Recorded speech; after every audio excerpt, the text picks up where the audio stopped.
Ya, mulai.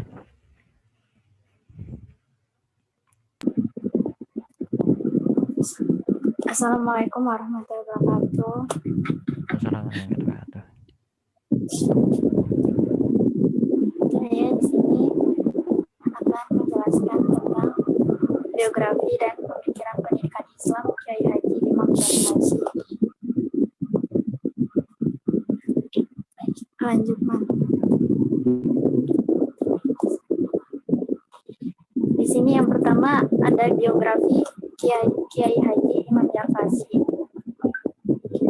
Imam Yarkasi lahir di Guntur pada 21 Maret 1910. Imam Yarkasi dilahirkan sebagai putra bungsu Kiai Santoso Anom Basari, ragil dari 7 bersaudara.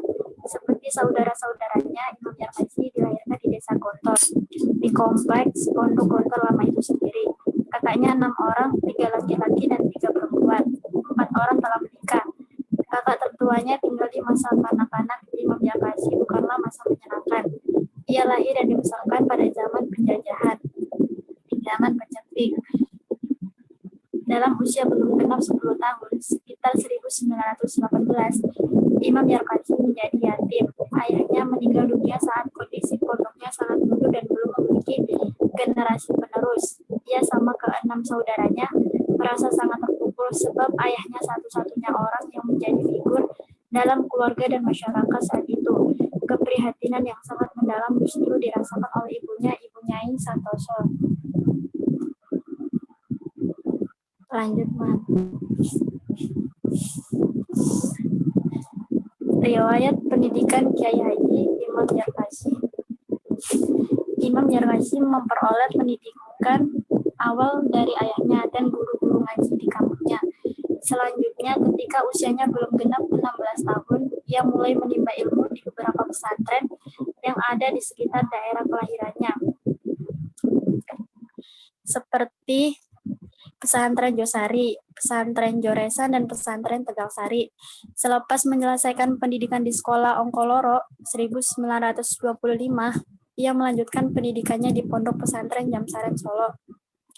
Sewaktu belajar di Solo, Imam Yarkasi menganggap bahwa guru yang paling berpengaruh terhadap kehidupannya ialah Hisyami, sang guru yang merupakan ulama, tokoh politik, dan sastrawan dari Tunisia. Itu bukan hanya mengajari Imam Yarkasi ilmu pengetahuan agama, melainkan juga mendidik karakter moralnya secara ketat sehingga ia menjadi pribadi yang matang. Setelah menyelesaikan pendidikan di Solo, Imam Yarkasi melanjutkan pendidikannya di Kweksul di Padang Panjang B, Sumatera Barat atau sampai tahun 1935. Setelah tamat belajar Kweksul, ia diminta menjadi direktur perguruan tersebut oleh gurunya, Mahmud Yunus, namun ia hanya dapat memenuhi permintaan itu selama 1 tahun. 1936, ia amat tertarik terhadap bahasa Arab sehingga ia pun mendalaminya secara serius. Meskipun demikian, ia tetap menaruh perhatian pada pelajaran yang lain.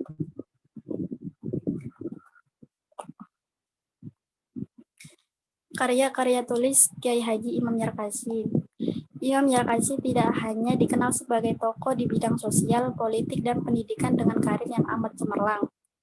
Lebih dari itu, ia merupakan seorang intelektual yang produktif dalam bidang tulis-menulis. Di antara karyanya ialah Senjata Penganjur dan Pemimpin Islam, Pedoman Pendidikan Modern, dan Kursus Agama Islam, yang kesemuanya ditulis bersama kakaknya Zainuddin Fanani. Berikut karya tulis Kiai Haji Imam Yarkasi. Yang pertama, Senjata Penganjur. Yang kedua, Pedoman Pendidikan Modern. Yang ketiga, Kursus Bahasa Islam nomor 1, 2, 3 tersebut ditulis bersama Kiai Haji Zainuddin Fanani. Yang keempat, Usuluddin, pelajaran Ahaid atau keimanan. Yang kelima, pelajaran fikih 1 dan 2. Yang keenam, Tajwid. Yang ketujuh, Bimbingan Keimanan. Yang ke-8, Hawaidul Imla. Yang ke-9, pelajaran huruf Al-Quran 1 dan 2. Yang ke-10, Antamrinat jilid 1, 2, 3 beserta kamusnya. Yang ke-11, pelajaran bahasa Arab 1 dan 2 beserta kamusnya. Dan yang terakhir, I'rabul Amtisilati atau Al-Jumal jilid 1 dan isi. Pemikiran pendidikan Kiai Haji Imam Yarkasi. Pemikiran Imam Yarkasi perihal pendidikan mencakup beberapa persoalan penting dalam pendidikan. Di antaranya, ia secara serius membincang persoalan tujuan pendidikan Islam, konsep pendidikan yang ideal, etika belajar atau menuntut ilmu, dan urgensi pendidikan mental atau dalam konteks sekarang sering pula disebut dengan istilah pendidikan karakter. Pendidikan di mana ada kesempatan baik di dalam pertemuan atau kegiatan dan juga di dalam mahfuzat kata-kata hikmah. Mahfuzat itulah yang mengisi mental. Maksud dari pesan Imam Yarkasi tersebut, menurut hemat penulis, ialah bahwa penulis mestilah dilakoni sepanjang hayat. Sebab pendidikan bukan hanya di bangku sekolah atau kuliah. Pendidikan yang jauh lebih penting dan berharga ialah pendidikan dalam kehidupan. Dalam berbagai kesempatan dan keseluruhan yang kita miliki, sesungguhnya merupakan momentum untuk belajar.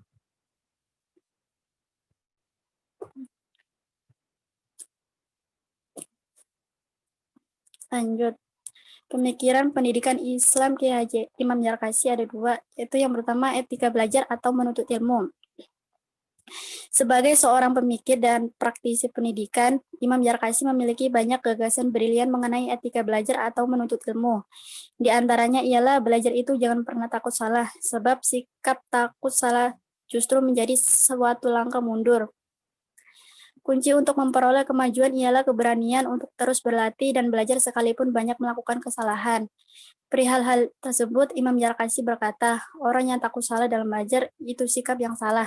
Maka jangan takut salah dalam belajar, harus berlatih dengan tidak takut salah. Inilah kunci maju. Dengan demikian penting untuk disadari bahwa selama proses belajar pasti terdapat kesalahan, kegagalan, dan kekurangan. Namun ketika tidak menyerah atas semua itu, niscaya kita akan mendapatkan keberhasilan. Yang kedua, urgensi pendidikan mental. Dewasa ini pendidikan merupakan hal yang amat urgent. Pada masa lalu, minat untuk melanjutkan jenjang pendidikan yang lebih tinggi di masyarakat kita barangkali sangat rendah. Namun seiring perkembangan zaman, masyarakat Indonesia kini sudah mulai sadar bahwa pendidikan menjadi hal yang amat penting. Alhasil, banyak orang tua yang kini rela menggelontorkan puluhan bahkan ratusan juta rupiah untuk menyekolahkan anak-anak mereka. Mental tersebut tentu saja mesti diubah dan dididik. Sebab mental semacam itu hanya akan menghambat diri seseorang untuk maju dan meraih keberhasilan pada masa mendatang. Terkait hal ini, Imam Yarkasi berpesan, niat belajar itu jangan untuk menjadi pegawai saja. Pintu rezeki itu bukan hanya jadi pegawai. Jika ada anggapan bahwa pintu kerja tertutup atau kerja hanya dengan pegawai, itu pikiran yang salah. Sekian, terima kasih. Jatuh. Apa lagi, Rohiman? Masih banyak, Pak. Ada Banyak Pina. ya. Sudah siap ngantri semua ya? Ya, Pak. Oke, sip. Silakan.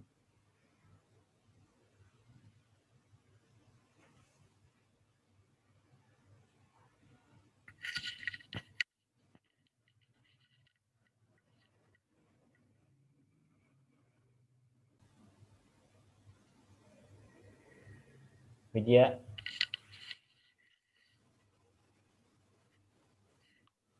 Ya, Man. Ya, ayo. Assalamualaikum warahmatullahi wabarakatuh.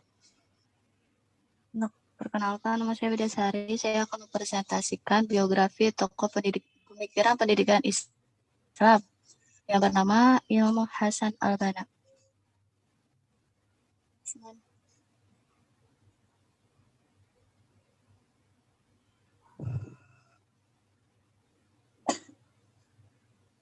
Biografi singkat Imam Hasan al-Banna. Hasan al-Banna dilahirkan pada tahun 1000 Mahmudiyah, salah satu desa di wilayah Al-Buhayrah, Mesir. Di tengah-tengah keluarga orang berilmu. Sejak al-Banna di lingkungan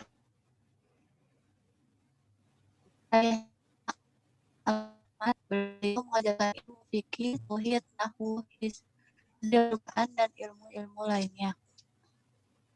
Next.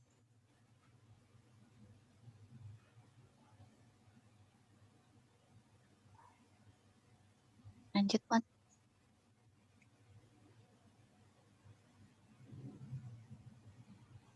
Selanjutnya ada riwayat pendidikannya. Imam Hasan al-Banna memulai pendidikannya di Madrasah Al-Rasyad pada madrasah tersebut, beliau bersahabat dengan Syekh Zahran. Setelah menyelesaikan pendidikan dari madrasah tersebut, beliau melanjutkan pada sekolah guru pertama di Damanhur dan di Universitas Dar al-Ulum Kairo. Pada tahun 1927, beliau lulus dengan predikat Komlut.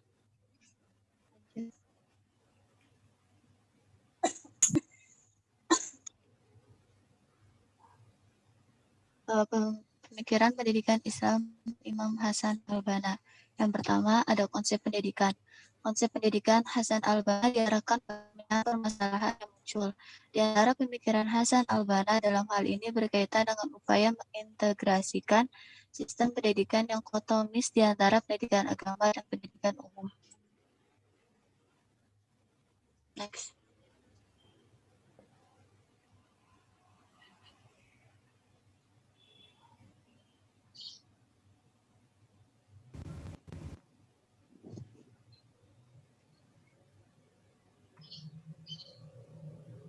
Selanjutnya ada ruang lingkup pendidikan.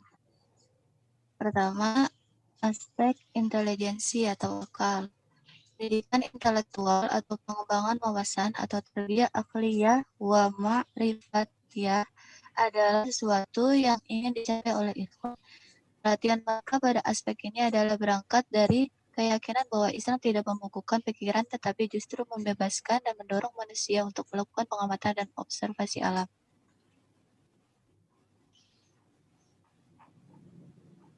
Kedua, aspek pendidikan moral atau tarbiyah khulqiyah. Aspek ini adalah salah satu aspek yang pada madrasah al-Banna. Sebab semua bentuk pendidikan mengandung aktivitas moral, baik tersurat maupun tersirat. Al-Banna memberikan pemikiran yang besar terhadap pendidikan akhlak untuk para anggotanya karena Nabi Muhammad SAW sendiri sangat memerhatikan pada masalah akhlak.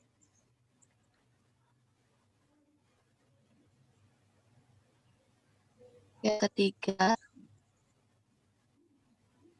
ada aspek ruhani dan jasmani.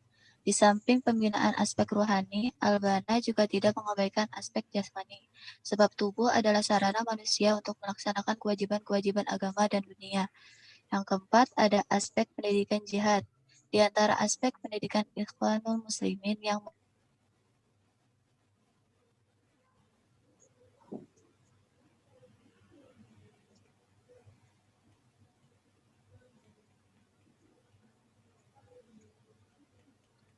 yang kelima, ada aspek pendidikan politik. Dalam bagian pendahuluan bukunya, Memahami Ilmu Politik, menyebutkan sekurang-kurangnya ada 5 kerangka konseptual yang dapat digunakan dalam memahami politik. Yang keenam, aspek pendidikan sosial atau tarbiyah ijtimaiyah. Pada Madrasah Hasan al-Banna juga memperhatikan pentingnya pendidikan sosial, karena membentuk individu menjadi karakter sosial pada dasarnya adalah proses pembebasan, yaitu pembebasan individu dari berbagai refleksi yang bertentangan dengan kecenderungan sosial. Selanjutnya ada karya-karya Imam Hasan al-Banna. Yang pertama, Allah fi al-aqidah. Allah menurut akidah Islam. Yang kedua ada ila al-tulab atau kepada mahasiswa. Yang ketiga al-aqaid yaitu risalah akidah. Keempat ada risalah al-mu'tamar al-sadis atau risalah mu'tamar ke-6.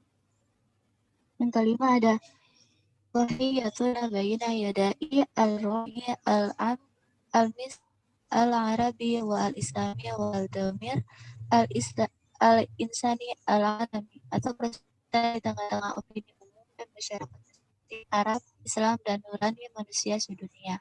Yang keenam ada Majmu'ah Rasail al-Syahid Hasan al-Banna atau buku risalah Imam Syahid Hasan al-Banna.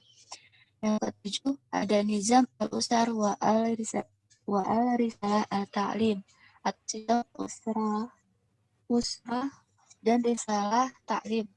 Yang kedelapan Al-Mar'ah al-Muslimah atau perempuan yang muslimah. Kesimpulan, konsep pendidikan Hasan al-Banna diarahkan pada pecahan permasalahan yang muncul. Di antara pemikiran Hasan al-Banna dalam hal ini berkaitan dengan upaya mengintegrasikan sistem pendidikan yang kontromis di antara pendidikan agama dan pendidikan umum. Sekian dari presentasi saya, kurang lebihnya mohon maaf. Terima kasih. Ya, makasih. Saya akan mempresentasikan tokoh Abu Hanifah dan pemikiran pendidikan Islamnya. Next.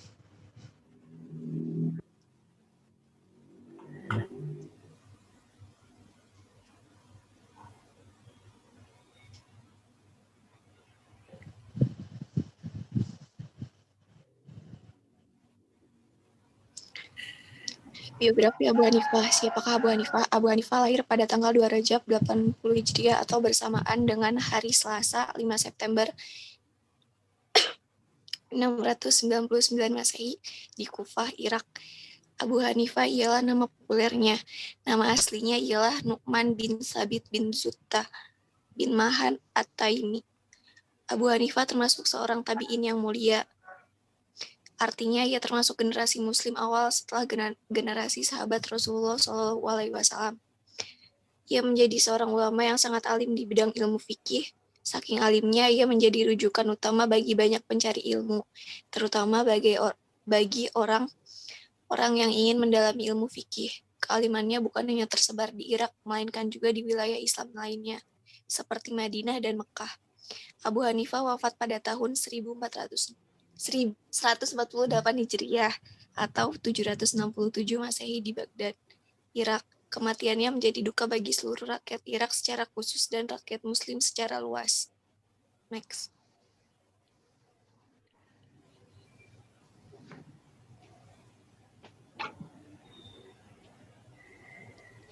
Pemikiran pendidikan Islam Abu Hanifah. Adapun pemikiran Abu Hanifah di bidang pendidikan Islam meliputi dua aspek, yaitu tujuan pendidikan Islam dan metode pembelajaran efektif. Tujuan pendidikan Islam, pandangan Abu Hanifah tentang tujuan pendidikan terlihat jelas dalam pernyataannya mengenai ilmu dan amal. Ia menegaskan bahwa suatu perbuatan itu hendaknya menurut panduan petunjuk ilmu, sebagaimana anggota badan menuruti panduan penglihatan. Sesungguhnya ilmu yang disertai dengan perbuatan yang sedikit ialah lebih bermanfaat daripada kebodohan yang disertai dengan perbuatan yang banyak. Ilmu pengetahuan itu seperti bekal yang sedikit,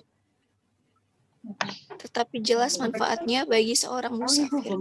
Sedangkan kebodohan itu seumpama bekal yang banyak, namun tidak diketahui manfaatnya oleh seorang musafir. Maka tujuan pendidikan Islam menurut Abu Hanifah mencakup dua hal pokok. Pertama, tujuan pendidikan Islam ialah untuk memperoleh ilmu pengetahuan dan pemahaman. Dua, metode pembelajaran efektif.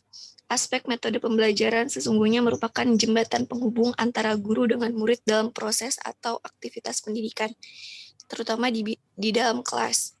Dengan kata lain, tanpa metode pembelajaran yang tepat, jelas, dan terstruktur, niscaya seorang guru akan mengalami berbagai kesulitan saat mendidik atau mengajarkan ilmu pengetahuan kepada muridnya.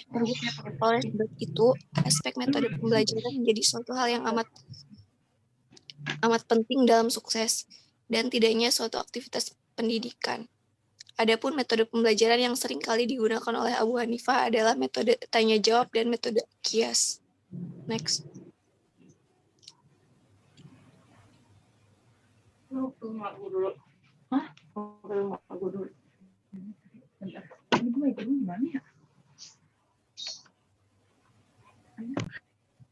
Tujuan pendidikan Islam. Yang pertama, untuk memperoleh ilmu dan pemahaman. Tujuan pendidikan ini dapat dipahami melalui kias yang dikemukakan oleh Abu Hanifah. Ia menyatakan dua kias atau perumpamaan mengenai ilmu dan kegunaannya. Dalam kias pertama, Abu Hanifah mengumpamakan ilmu seperti mata atau alat penglihatan dalam hal fungsinya. Ilmu dan mata sama-sama berfungsi sebagai panduan, yaitu petunjuk. Ilmu merupakan petunjuk bagi amal ibadah, sementara mata menjadi petunjuk untuk anggota badan. Untuk meningkatkan kualitas amal, tujuan pendidikan. Yang kedua, menurut Abu Hanifah ialah untuk meningkatkan kualitas amal. Ia menegaskan bahwa ilmu yang diperoleh itu akan menuntun atau menjadi petunjuk setiap amalan atau perbuatan. Peranan ilmu dan amalan ini ibarat mata yang menjadi petunjuk bagi anggota badan yang lain, sebab seluruh anggota badan bergantung kepada penglihatan mata untuk melakukan ragam pergerakan. Next.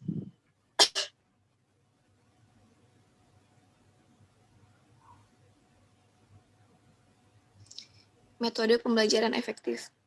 Pertama, metode tanya jawab. Abu Hanifah seringkali menggunakan metode tanya jawab untuk mengetahui tingkat pemahaman muridnya terhadap suatu persoalan atau masalah. Metode tanya jawab yang digunakan oleh Abu Hanifah amat efektif untuk menciptakan situasi belajar yang aktif. Dengan metode tanya jawab, seorang murid dituntut untuk mampu memberikan jawaban sekaligus mengemukakan pertanyaan secara baik. Metode kias. Metode kedua yang dipergunakan oleh Abu Hanifah dalam proses pembelajaran ialah metode kias. Terdapat banyak kias yang digunakan oleh Abu Hanifah ketika ia menyampaikan materi pembelajaran. Ia berpendapat bahwa penggunaan metode kias merupakan salah satu hal yang akan membantu murid dalam memahami berbagai materi pelajaran secara mudah. Lebih jauh, Abu Hanifah berpendapat bahwa kias sesungguhnya adalah alat atau cara untuk mencapai dan membuktikan suatu kebenaran. Ia menjelaskan bagaimana penggunaan kias yang benar mampu merealisasikan kebenaran yang dicari oleh manusia. Menurut Abu Hanifah, kias ibarat saksi-saksi yang adil dalam membuktikan kebenaran suatu perkara yang didakwakan oleh seseorang. Next.